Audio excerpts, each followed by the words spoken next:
سلام.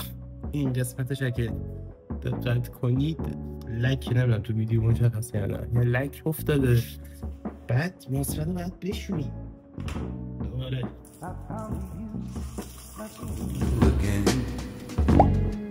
Looking out, watching the leaves falling in. Then you were something like a dream. Oh, so perfect, couldn't talk to me. The time moves slow when you're all alone. And the time moves slow. الان آشپزخونه رو تمیز کردم، میز رو تمیز کردم، حالا تمیز کردم، کلا روز تمیزکاری بود امروز. همه چی تمیز کردم و خیلی گشنمه. نهار نخوردم و خیلی گشنمه. فکر کنم نمیدونم شاید یه دونه پروتئین شیک از اینا دوباره مثل دیروز یه دونه از اینا بخورم، یکم گرسنگیمو برطرف کنه، چون شام میخوایم بریم بیرون. بعد فست فود و اینا احتمالاً قراره بخورم. سر همون ترجیح گفتم نهار نخورم که حالا خیلی هم چیز نشه. ولی چقدر تمیز شد خونه، به جدی آدم عشق میکنه تمیز میشه، هم خونه اتاق. بعد امروز تمیزکاری بود دیگه کلا. بعد عصر هم میخوایم بریم بیرون، خرید میخوایم کنیم، یا اول جنگ شد، خرید میخوایم کنیم، شام میخوایم بریم بیرون، یه نوشیدنی از دوست دارم اونو بخورم و همین. الان 5:30 فکر کنم یه ساعت و نیم دیگه بریم و بریم. Let's go.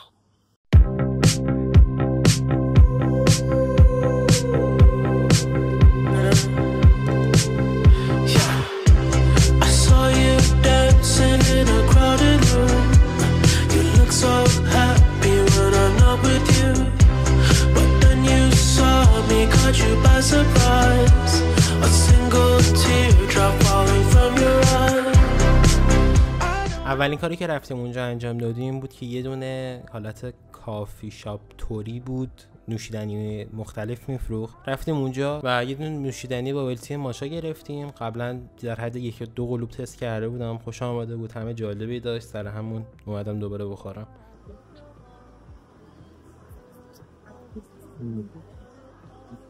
مزه چیز میده، قهوه چی بود؟ علی تی؟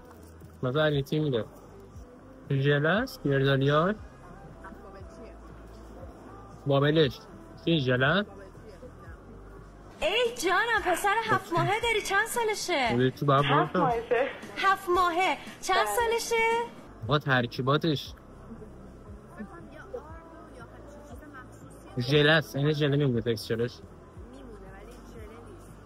بعدش چون نهار نخورده بودیم و خیلی گرسنمون بود رفتیم من مکدونالد 2 تا برگر چوسکی گرفتیم، یه تفندی ریز کردیم، نفر یه دونه برگر خوردیم و بعدش الان میخوایم بریم مکس یکم لباس اینا بگیرم ببینم اگه خوب بود بگیرم، بعد با اچندم احتمالاً بریم.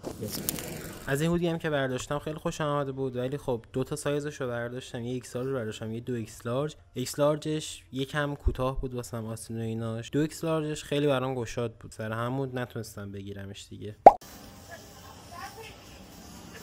من دیروز رفتم همون امروز سرم شهر بود.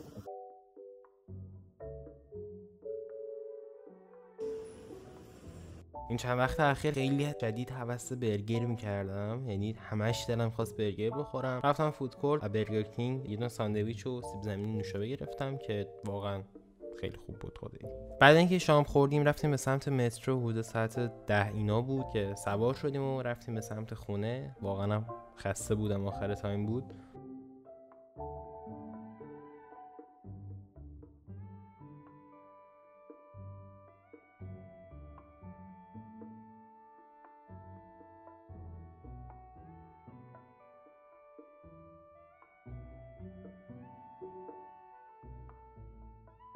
بیرون هم رفتیم، خوش گذشت و الان داریم میریم خونه دیگه. تجربه جالبی بود، مخصوصا که تنها هم بودیم، خیلی معذبم ولی اوکی بود. حالات بیشتر هم سعی میکنیم بیرون چون هوا خنک‌تر شده و دوستتون دارم. مرسی که ویدیو دیدین، تا ویدیو بعدی فعلا خداحافظ.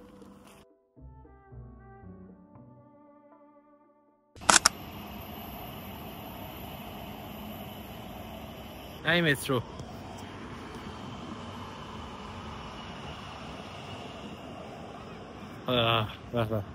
بابا ما قراره یه هفته بره ایران و من و خواهرام تنهاییم. یعنی یه هفته تجربه خونه مجردی چجوری میتونه باشه تو کشور غریب، تو غربت. حاجی هوا جدی داره خوب میشه، یعنی داره قشنگ حال داره میده.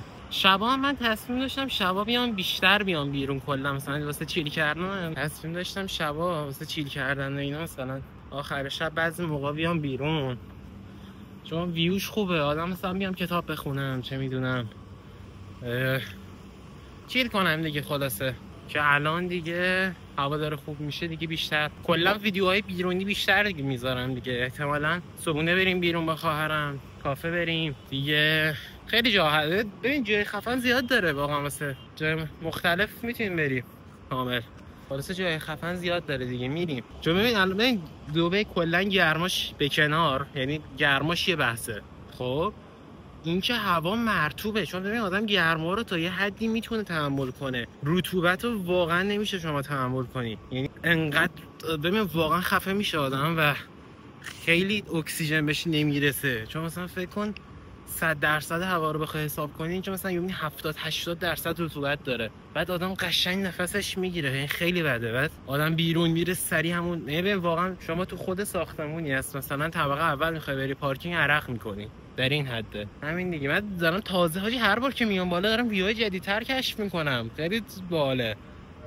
الان مثلا تازه چند وقت پیش کشف کردم اونجا قاب دبیه، کشف کردم مثلا اینجا قاب دبی و برج خلیفه است. مثلا تا چند وقت پیش نمیدونستم مثلا ویو داریم به چیز. اینجا اتوبان شیخ زایده. بعد اینجا هم چیه چی بود نمیدونم چی سعید نمیدونم همچین چیزی، سبود یعنی اسمش یادم نمیاد، اسم عربی داره دیگه. اینجا هم 1000 بار گفتم فکر کنم هتل هیلتونه، چون تنها جایی که میدونم تو کل اینا. اینجا هم نمیدونم چی، اینجا هم چند وقت پیش تازه کشف کردم، نمیدونم کجاست. بعد مترو هم دیدم دونه قشنگ، مترو هم اینجاست. بعد اینجا هم بیرون خیلی باله، ویو با صفاییه، ولی چند وقت دیگه احتمالاً میرم از اینجا سج. ویوش ببین ساختمونش خیلی خوبه، ولی چند وقت دیگه شاید بریم از اینجا دیگه. یه جای بهتر باید بریم، ولی این ساختمونش علاوه جا واقعا موقعیت مکانی و امکاناتش خیلی خوبه. اینکه ساختمونش فکر کنم 10-15 سال پیشه. بعد نزدیک مترو خیلی مهمه و جاش هم خیلی خوبه. جلو پارک هم از پارکینگ، اینجا پارکه، اینجا فاکینگ ویو پارک داره، اصلا خیلی خفنه. بعد الان بریم دوش بگیریم، بعدش ویدیو احتمالاً ادیت بکنم، یکم ویدیو 100 ساعت بدون سوشال مدیا. اگه ندیدید حتما برید ببینید و لذت بردیم، فیض بردیم. ما هم الان تو آسمونه، فکر کنم ساعت 6:30 اینا، ساعت خیلی قشنگه ماهش.